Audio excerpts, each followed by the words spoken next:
जय गुरु जी। शुक्राना गुरु जी अनंतम शुक्राना। ओम नमः शिवाय। शिव जी सदा सहाय। ओम नमः शिवाय। गुरु जी सदा सहाय।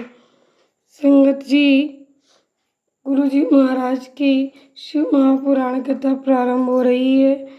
कल का जो शिवरात्रि व्रत अनजाने में करने की जो महिमा का अध्याय था, उसका आधा पाठ कल हो चुका था और उसका जो आधा बचा हुआ दूसरा पाठ था वो आज संपूर्ण होने जा रहा है। चलिए शुरू करते हैं गुरु मंत्र के साथ।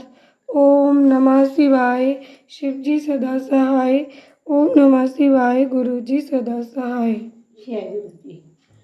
उसके ऐसा कहने पर व्याध मन ही मन बड़ा विस्मित हुआ। उसका हृदय कुछ शुद्ध हो गया था और उसके सारे पाप पुण्य नष्ट हो चुके थे। उसने इस प्रकार कहा। व्याध बोला, जो जो यहाँ आए वे सब तुम्हारी ही तरह बातें बनाकर चले गए, परंतु वे पंचक अभी तक यहाँ नहीं लौटे हैं। मृग, तुम भी इस समय संकट में हो, इसलिए झूठ बोलकर चले जाओगे। फिर आज मेरा जीवन निर्वाह कैसे होगा? मृग बोला, व्याध, मैं जो कुछ कहता हूँ उसे सुनो।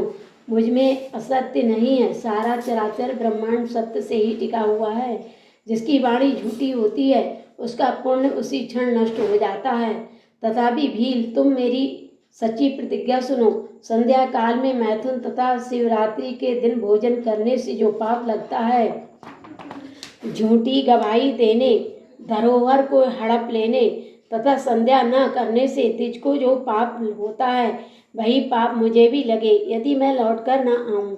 जिसके मुख से कभी शिष्य का नाम, शिव का नाम नहीं निकलता, जो सामर्थ्य रहते हुए भी दूसरों का उपकार नहीं करता, पर्व के दिन श्रीफल तोड़ता, अभक्ष्य भक्षण करता तथा शिव की पूजा किए बिना और भस्म लगाए बिना भोजन कर लेता है, इन सब का पातक मुझे लगे यदि मैं लौटकर न आऊं। सूजी कहते हैं, उसकी ये बात सुनकर व्याध ने कहा, जाओ शीघ्र लौटना। व्याध के ऐसा कहने पर मृग पानी पीकर चला गया। वे सब अपने आश्रम पर मिले। तीनों ही प्रतिज्ञाबद्ध हो चुके थे। आपस में एक दूसरे के वृत्तांत को भली भांति सुनकर सत्य के पास से बंधे हुए उन सब ने यही निश्चय किया कि वहां अवश्य जाना चाहिए। इस निश्चय के बाद वहां बालकों को आश्वासन देकर वे सबके सब जाने के लिए उत्सुक हो गए। उस समय जेठी मृगी ने वहां अपने स्वामी से कहा, स्वामिन, आपके बिना यहाँ बालक कैसे रहेंगे? प्रभु, मैंने ही पहले जाकर प्रतिज्ञा की है, इसलिए केवल मुझको ही जाना चाहिए। आप दोनों यहीं रहो। उसकी ये बात सुनकर छोटी मृगी बोली, बहन, मैं तुम्हारी सेविका हूँ, इसलिए आज मैं ही व्याध के पास जाती हूँ, तुम यहीं रहो। ये सुनकर मृग बोला, मैं ही वहाँ जाता हूँ, तुम दोनों यहाँ रहो, क्योंकि शिशुओं की रक्षा माता से ही होती है। स्वामी की ये बात सुनकर उन दोनों मृगियों ने धर्म की दृष्टि से उसे स्वीकार नहीं किया। वे दोनों अपने पति से प्रेम पूर्वक बोली, प्रभु, पति के बिना इस जीवन को धिक्कार है। तब उन सबने अपने बच्चों को सांत्वना देकर उन्हें पड़ोसियों के हाथ में सौंप दिया और स्वयं शीघ्र ही उस स्थान को प्रस्थान किया जहाँ वो व्याध शिरोमणि उनकी प्रतीक्षा में बैठा था। उन्हें जाते देखकर उनके वे सब बच्चे भी पीछे पीछे चले आए।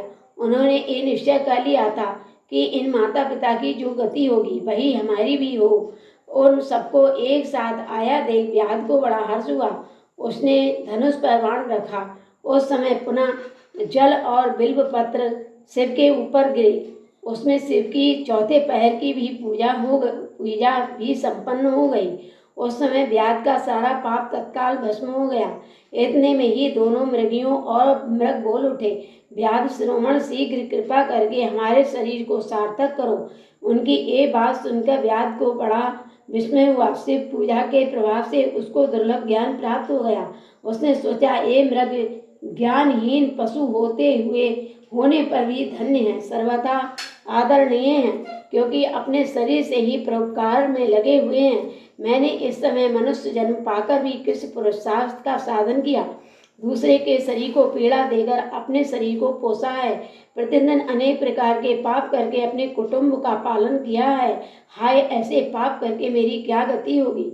अथवा मैं फिर मैं किस गति को प्राप्त होऊंगा। मैंने जन्म से लेकर अब तक जो पातक किया है उसका इस समय मुझे स्मरण हो रहा है। मेरे जीवन को धिक्कार है, धिक्कार है। इस प्रकार ज्ञान संपन्न होकर व्याध ने अपने बाण को रोक लिया और कहा, श्रेष्ठ मृगो, तुम जाओ, तुम्हारा जीवन धन्य है।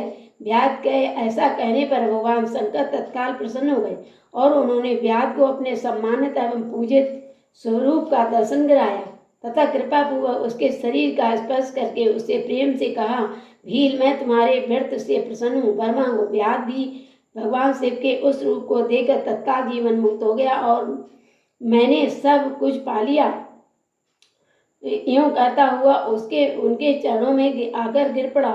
उसके इस भाव को देखकर भगवान शिव भी मन ही मन बड़े प्रसन्न हुए और उसे गुहे नाम देकर कृपा दृष्टि देखते हुए उन्होंने उसे दिव्य वर दिए।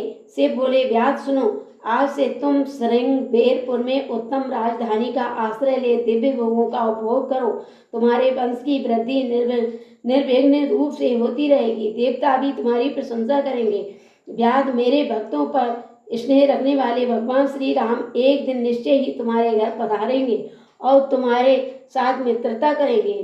तुम मेरी सेवा में मन लगाकर दुर्लभ मोक्ष पा जाओगे। इसी समय वे सब मृग भगवान शंकर का दर्शन और प्रणाम करके मृग योनि से मुक्त हो गए तथा दिव्य देहधारी हो विमान पर बैठकर शिव के दर्शन मात्र से साप मुक्त हो दिव्य धाम को चले गए। तब से अर्बुद पर्वत पर भगवान शिव व्याधेश्वर के नाम से प्रसिद्ध हुए, जो दर्शन और पूजन करने पर तत्काल भोग और मोक्ष प्रदान करने वाले हैं। महर्षियों को व्याध भी उस दिन से दिव्य भोगों का उपभोग करता हुआ अपनी राजधानी में रहने लगा। उसने भगवान श्री राम की कृपा पाकर शिव का सायुज्य प्राप्त कर लिया। अनजान में ही इस व्रत का अनुष्ठान करने से उसको सायुज्य मोक्ष मिल गया। फिर जो भक्ति भाव से संपन्न होकर इस व्रत को करते हैं वे शिव का शुभ सायुज्य प्राप्त कर ले। इसके लिए तो कहना ही क्या है। संपूर्ण शास्त्रों तथा अनेक प्रकार के धर्मों के विषय में भली भांति विचार करके इस शिवरात्रि व्रत को सबसे उत्तम बताया गया है। इस श्लोक में जो नाना प्रकार के व्रत, विविध तीर्थ, भांति भांति के विचित्र दान, अनेक प्रकार के यज्ञ, तरह तरह के तप तथा बहुत से जप हैं, वे सब इस शिवरात्रि व्रत की समानता नहीं कर सकते। इसलिए अपना हित चाहने वाले मनुष्यों को इस शुभतर व्रत का अवश्य पालन करना चाहिए। ये शिवरात्रि व्रत दिव्य है, इससे सदा भोग और मोक्ष की प्राप्ति होती है। महर्षियों, ये शुभ शिवरात्रि व्रत व्रतराज के नाम से विख्यात है। इसके विषय में सब बातें मैंने तुम्हें बता दी। अब और क्या सुनना चाहते हो? ओम नमः शिवाय। शिव जी सदा साहिब। ओम नमः शिवाय। गुरु जी सदा साहिब। संगत जी, आज का हमारा ये अध्याय यहीं पर संपूर्ण हुआ। आप और आपका परिवार सदा स्वस्थ, सुखी और समृद्ध रहे। जय गुरु जी। शुक्राना गुरु जी।